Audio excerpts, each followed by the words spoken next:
Hello students, आज हम करेंगे क्लास 10th का चैप्टर इलेक्ट्रिसिटी। तो सबसे पहले आता है कि इलेक्ट्रिसिटी क्या होता है या व्हाट इज़ इलेक्ट्रिसिटी। चैप्टर के बारे में पढ़ना तो इलेक्ट्रिसिटी पता होना चाहिए हमें। तो इलेक्ट्रिसिटी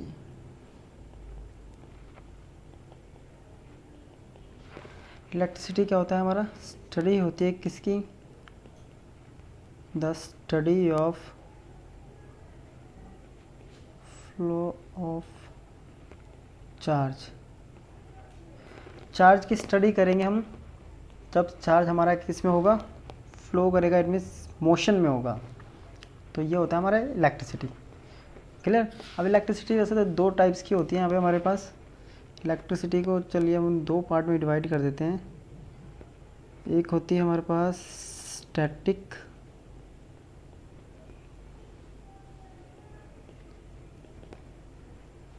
और दूसरी होती है हमारे पास current.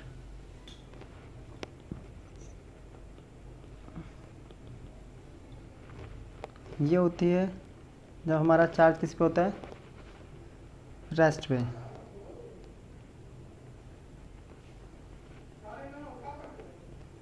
phenomena occurs due to charge at rest। ये होता है इसका just opposite, phenomena occurs due to charge in motion। मतलब स्टैटिक इलेक्ट्रिसिटी होती है जब हमारा, या वो स्टडी जिसमें हम चार्ज जब रेस्ट पे होता है उसके बारे में स्टडी करते हैं, और दूसरा होता है हमारा करंट इलेक्ट्रिसिटी जब चार्ज हमारा मोशन में होता है। बस इनके बारे में हमें ज़्यादा पढ़ना नहीं है, ये तो सिर्फ इनकी एक कैरेक्टर, हमें इसको कैटेगराइज कर दिया है इलेक्ट्रिसिटी को। अब टॉपिक हमारा जब हम बात कर रहे हैं चार्ज क्या चीज़ है, तो टॉपिक है हमारा चार्ज कह सकते हैं इसको हम, और इलेक्ट्रिक चार्ज भी कह सकते हैं इसको। चार्ज और इलेक्ट्रिक, इसको हम क्यू से, कैपिटल या स्मॉल क्यू से डिनोट करते हैं। चार्ज क्या होता है, जैसे आपने 9th क्लास में पढ़ा होगा मास क्या होता है। मास एक फंडामेंटल प्रॉपर्टी होती है या एक फिजिकल प्रॉपर्टी होती है किसी भी मैटर की, जो उसने होल्ड करी हुई होती है। वैसे ही इलेक्ट्रिक चार्ज भी मैटर की एक प्रॉपर्टी होती है, एक ऐसी फिजिकल प्रॉपर्टी जिसको हम जब इलेक्ट्रोमैग्नेटिक फील्ड में रखते हैं तो उस पर कोई फोर्स एक्सपीरियंस करती है वो, तो उसे कहते हैं हम इलेक्ट्रिक चार्ज। तो चार्ज क्या हो गया हमारा,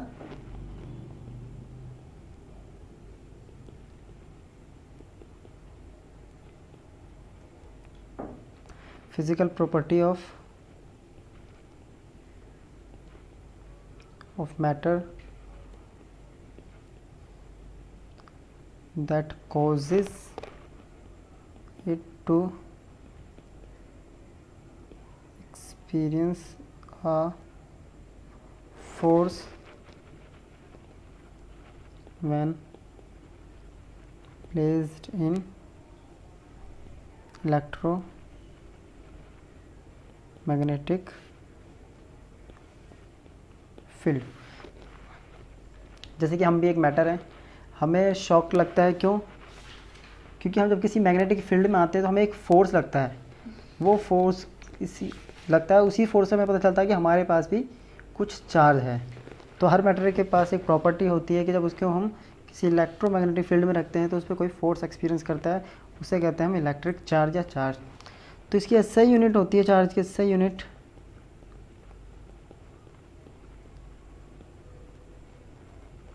कूलम। क्या होती है इसकी एसआई यूनिट, कूलम।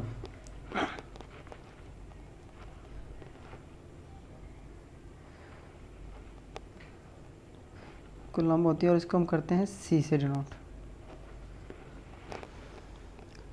अब आता है टाइप्स ऑफ चार्ज, चार्ज के दो टाइप्स होते हैं। फर्स्ट होता है हमारा पॉजिटिव चार्ज, दूसरा होता है हमारा नेगेटिव चार्ज। पॉजिटिव चार्ज किसे कहते हैं?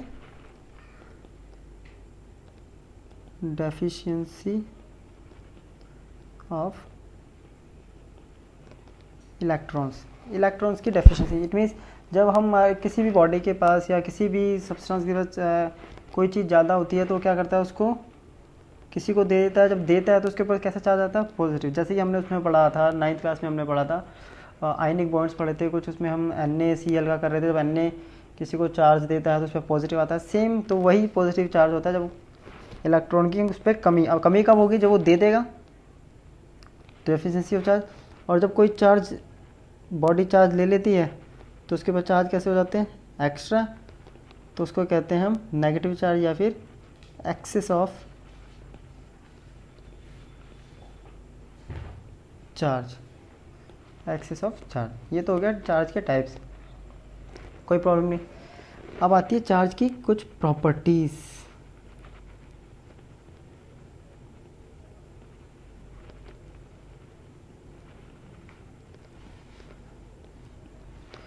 तो एक सबसे बेसिक प्रॉपर्टी है जो मोस्टली सारे सबने छोटी क्लासेस में पढ़ी होगी, like charges repels and like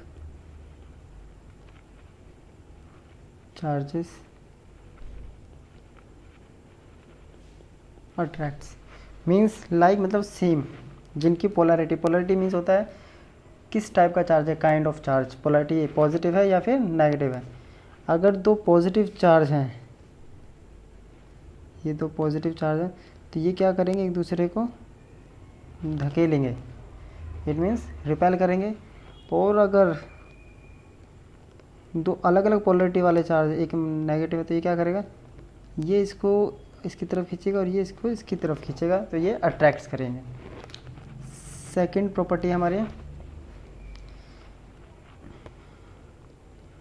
quantization of charge कहते हैं इसको।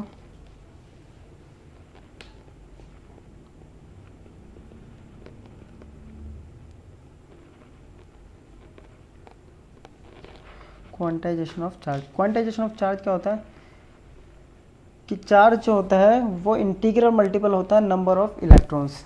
किसी भी बॉडी के या मैटर के अंदर जो भी चार्ज होगा, इंटीग्रल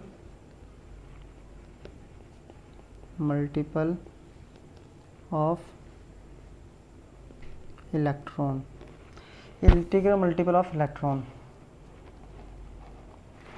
इंटीग्रल मल्टीपल मीन्स कोई भी मैटर है उसके पास हमें पता है कि हर कोई भी जो मैटर है, हमारा सब्सटेंस है, वो इलेक्ट्रॉन से बना हुआ है। तो जितने इलेक्ट्रॉन्स होंगे उतना ही उस मैटर या बॉडी का सब्सटेंस का चार्ज होगा। तो इसके अकॉर्डिंग क्या होगा? Q equals to NE। यहाँ पे N क्या है? NE इंटीजर, इंटीग्रल मल्टीपल, इसका मीनिंग अभी और समझाएंगे, रुक जाओ। और E यहाँ पे क्या है? इलेक्ट्रॉन या चार्ज ऑन इलेक्ट्रॉन भी कह सकते हैं।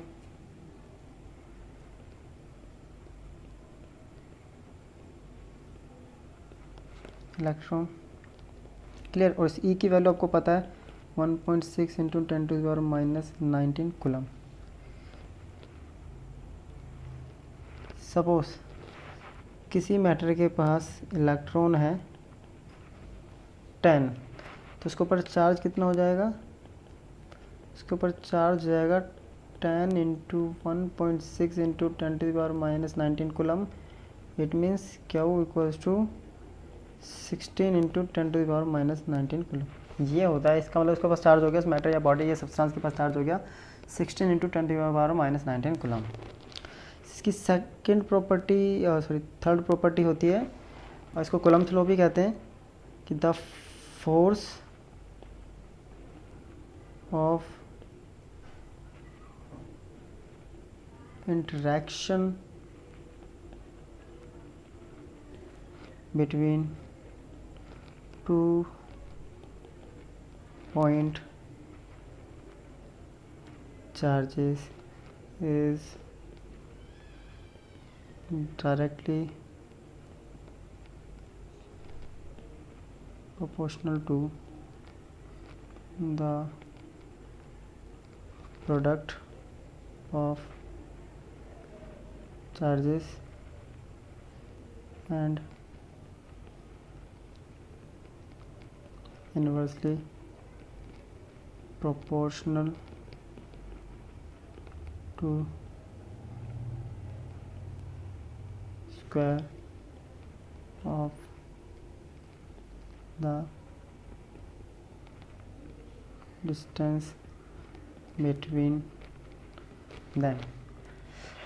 क्या कह रहा है ये कह रहा है कि दो चार्ज है, सपोज हमारे पास चार्ज Q1 चार्ज Q2, इसके ऊपर जो भी force of interaction either the force वो force of interaction means repulsion भी हो सकती है और अट्रैक्शन भी हो सकती है।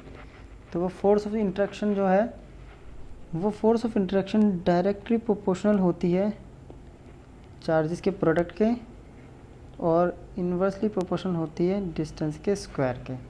जब इसको हम अरेंज करते हैं तो हमारे पास एक फॉर्मूला बनता है Q1 Q2 अपॉन में R स्क्वायर, और इस साइन ऑफ प्रोपोर्शनल होता है कि यहाँ पे कॉन्स्टेंट लगता है कि Q1 Q2 upon R square, और इसी को कहते हैं कूलम्ब्स लॉ। ये हो गया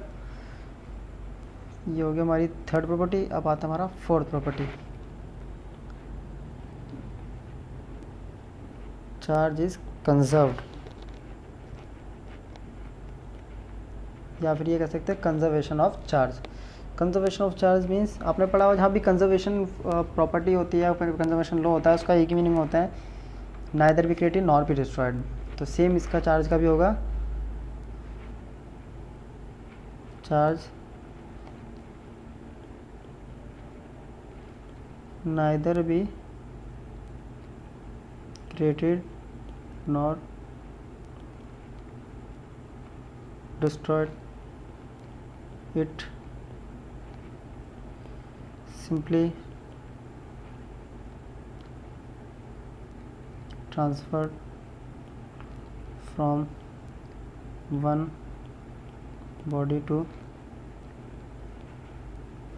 मतलब चार्ज को ना तो हम क्रिएट कर सकते हैं और ना ही हम इसको डिस्ट्रॉय कर सकते हैं, सिर्फ इसको हम एक बॉडी से दूसरी बॉडी में ट्रांसफ़र कर सकते हैं। ये होता है हमारा कंजर्वेशन ऑफ चार्ज। क्लियर? मतलब क्या है, सिंपली कि नहीं क्रिएट कर सकते, मतलब ये भी हो गया कि हम अगर ट्रांसफ़र करना है तो जितना हम ट्रांसफ़र करना है किसी भी बॉडी पे, मैं अगर मेरे एक बॉडी में 10 कूलम चार्ज है पॉजिटिव, तो दूसरी बॉडी में ट्रांसफ़र करने के लिए ही भी 10 कूलम चार्ज होना चाहिए, बट कैसा, नेगेटिव, तभी ट्रांसफ़र हो सकता है। ये कहता है ये चार्ट। इसी से हमारी न्यूट्रल बॉडी भी बनती है, न्यूट्रल बॉडी या न्यूट्रल तो न्यूट्रल एक वर्ड है जो भी इसी से निकला है। न्यूट्रल बॉडी का मतलब होता है कि sum of positive and negative charge is, neutral का मतलब होता है कि किसी भी बॉडी के अंदर जो चार्ज का सम होता है वो कैसा होना चाहिए, वो ज़ीरो होना चाहिए, उसको कहते हैं हम न्यूट्रल बॉडी। मीन्स अगर मैं किसी, ये बॉडी है मेरे पास, एक सिंपल एक प्लेट है हमारे पास मेटल की, कोई भी मेटल की, जहाँ हम घर में जिसमें खाना खाते हैं वो वाली प्लेट है, अगर इसके अंदर से मैं प्लस 10 कूलम चार्ज निकाल लेता हूँ तो इसके पास कितना बचेगा, तो इसके पास बचेगा माइनस 10 कूलम, क्योंकि इन दोनों का जो सम होगा वो कैसा होगा, ज़ीरो, तब ये कहलाएगी न्यूट्रल बॉडी। क्लियर? तो ये हमारा चार्ज यहाँ पे ख़त्म हो गया। अब चार्ज के बाद आता है, हम चार्ज तो पढ़ लिया, इसकी एक और प्रॉपर्टी होती है, इसकी एक और प्रॉपर्टी पढ़ लेते हैं। इसकी एक और प्रॉपर्टी होती है additive in nature, means electric charge is additive, electric charge is additive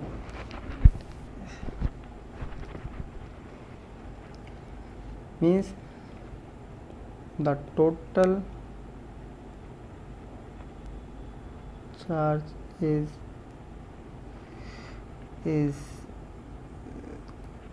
algebraic sum of individual, जो टोटल चार्ज होता है किसी भी सिस्टम में वो किसके बराबर होता है, जो हमारे इंडिविजुअल चार्जेस हैं उनके सम के बराबर है। इट मीन्स जो Q टोटल होगा वो बराबर होगा हमारा Q1 plus Q2 plus Q3 और प्लस डॉट डॉट Qn। तो ये होगा हमारा इलेक्ट्रिक चार्ज इज एडिटिव। ये हमारी प्रॉपर्टीज़ खत्म हो गई चार्ज की। तो चार्ज तो खत्म हो गया, अब चार्ज का हमें क्या पढ़ना है, इसमें हमें इलेक्ट्रिसिटी पढ़ना है। और इलेक्ट्रिसिटी में सबसे एक टर्म आती है इलेक्ट्रिक करंट। तो सबसे पहले हम वही पढ़ेंगे, इलेक्ट्रिक करंट। तो टॉपिक है हमारा इलेक्ट्रिक करंट। इसको हम डिनोट करते हैं आई से। अब इलेक्ट्रिक करंट क्या होता है, ये हमारे पास कोई कंडक्टर है,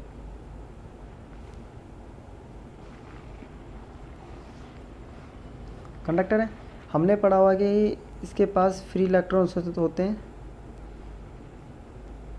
जो रैंडमली मोशन करते हैं, रैंडमली मोशन करते हैं, पढ़ा है ना। तो क्या है, इसके पास करंट है, रैंडमली मोशन करें तो इसके पास करंट है नहीं है। क्यों नहीं है, क्योंकि ये एक सिस्टम में एक सिस्टमेटिकली एक अरेंजमेंट में मोशन नहीं कर रहे हैं। अब इसको अरेंजमेंट में मोशन करने के लिए हम क्या करते हैं, कुछ फोर्स लगानी पड़ती है। जैसे कि सपोज आप क्लास आपकी जब खाली होती है या टीचर नहीं आता तो आप लोग क्या करते हो, कुछ लोग पार्क भाग जाते हो, ग्राउंड में चले जाओगे खेलने के लिए, बंक मारिए। कुछ लोग क्लास में ही शाउटिंग करने जाते हो, खेलने जाते हो। लेकिन जैसे ही टीचर आता है यानी एक फोर्स लगती है तो सब अपने अपने डेस्क पे बैठ जाते हैं, यानी एक सिस्टम में अरेंज हो जाते हो। तो सेम काम है हमारा एक कंडक्टर का।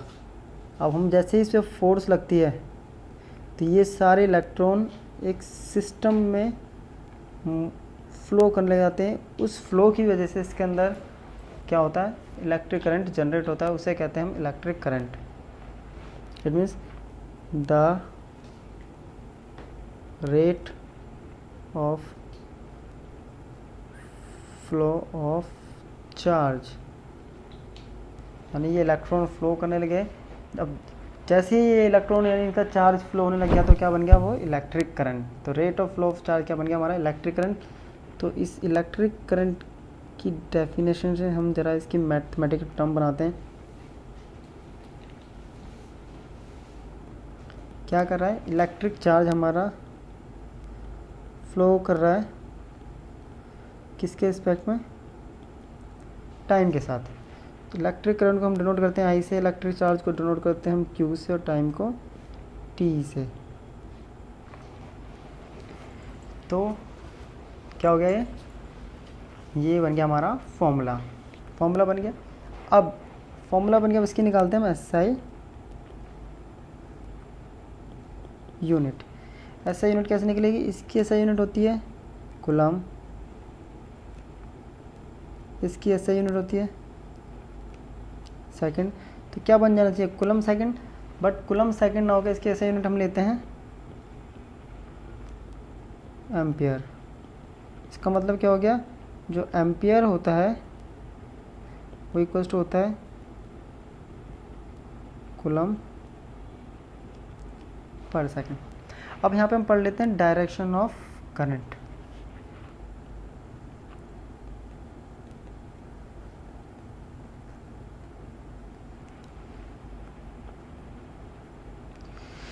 करंट की डायरेक्शन क्या होती है, देखिए ये हमारा एक कंडक्टर था,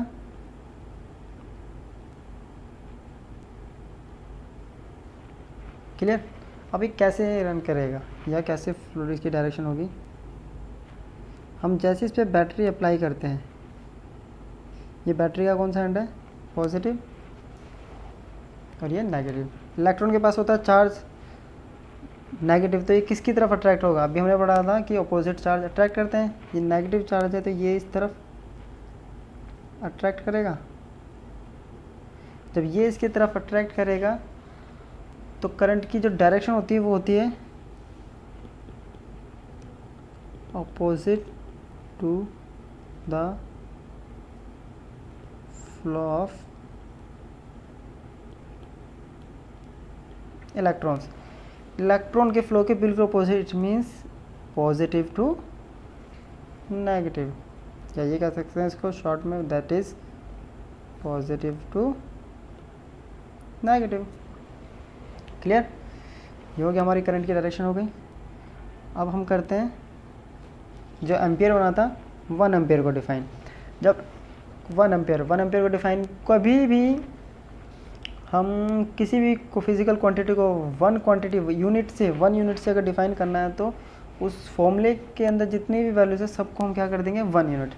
जैसे हमारा फॉर्मूला था I = Q/T, तो मैं यहाँ क्या कर दूँगा 1 I की यूनिट होती है एम्पियर, तो 1 यूनिट 1 कूलम और 1।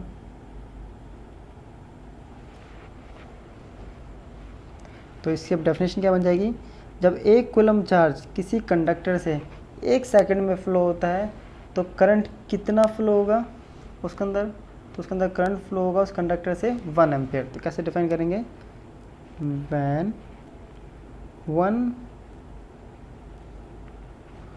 Coulomb of charge flow through a conductor in 1 second, then current flowing through a conductor is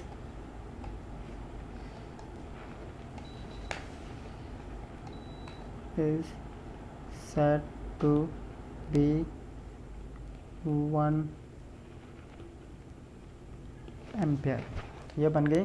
जब हमारे किसी कंडक्टर से 1 कूलम चार्ज फ्लो होता है 1 सेकंड में, तो हम ये कह सकते हैं कि उसके अंदर करंट कितना बन रहा है या फ्लो हो रहा है 1 एम्पियर। तो ये होती है डेफिनेशन हमारी 1 एम्पियर की।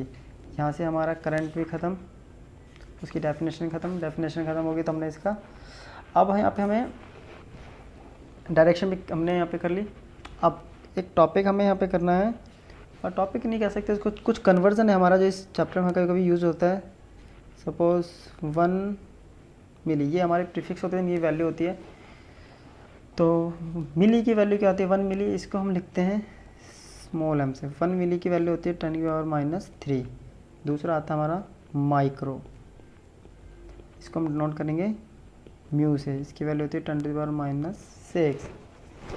एक आता है हमारा किलो, इसके बारे में हम पढ़ चुके हैं, इसको लिखते हैं हम के से, इसकी वैल्यू होती है 10⁻³ फिर आता है हमारा मेगा, इसको हम लिखते हैं स्मॉल m से।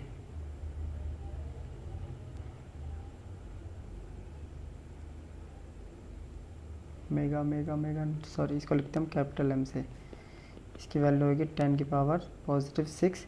और फिर आता है 1 गीगा, कैपिटल G से, इसकी वैल्यू होती है 10⁻12। ये कुछ कन्वर्जन है, तो जब भी हमें कहीं कुछ ऐसा होगा तो हम ऐसा यूनिट में से ऐसे कन्वर्ट कर देंगे, इसे मल्टीप्लाई करें।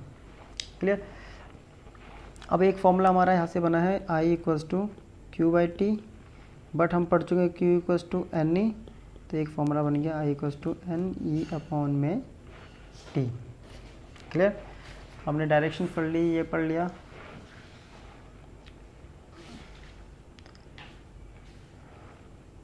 आई होप आपको ये इंट्रोडक्शन समझ में आया होगा इस चैप्टर का। नेक्स्ट टॉपिक हम करेंगे नेक्स्ट क्लास में। Thank you.